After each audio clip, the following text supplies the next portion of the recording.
મહેસાણાથી સમાચાર પ્રાપ્ત થઈ રહ્યા છે। મહેસાણામાં ભારતમાલા રોડ અને ટીપી રોડનો વિરોધ પ્રદર્શન જોવા મળી રહ્યો છે। રોડ માટે જમીન કપાતમાં જતા ખેડૂતોએ વિરોધ નોંધાવ્યો છે। રોડના વિરોધમાં ખેડૂતોએ મહેસાણા પાછોટ ગામે મહાસભા યોજી।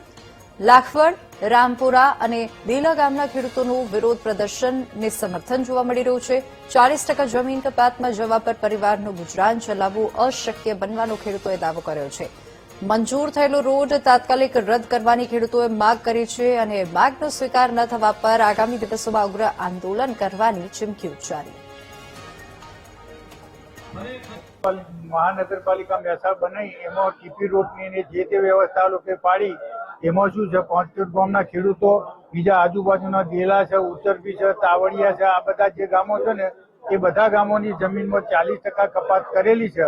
અને બીજી પણ જ્યારે આ કાયદો તો લગભગ હું માનું છું કે બીજી કંપની આજે નહીં તો પણ જ્યારે જમીન તમારી વેચાય છે ત્યારે 40% કપાત થવાની જ છે। અને જે તે જો ગ્રીન બિલમાં મૂકી એ જમીન ખેતી કરી શકો તમે, અને એની મુદત 45 સાલ સુધી હોય તો 45 સાલ સુધી તમારે ખેતરમાં કરવાનું છે, ખેતી જ કરવાની। બીજા ઝોનમાં ફેરવવામાં જેટલી મુદત મૂકી હોય એટલી મુદતમાં ના થાય તો ફરે નહીં। માટે આ બધું વિચારણા કરી ખેડૂતોએ વિરોધ કરવા માટે અમે આજે મળ્યા છીએ અને એના માટે અમે કલેક્ટરને આવેદનપત્ર આપવાના છીએ, ધારાસભ્ય, રાજ્યસભાના સભ્ય અને લોકસભાના સભ્ય આ બધાને અમે આમંત્રણ આપવાના છીએ।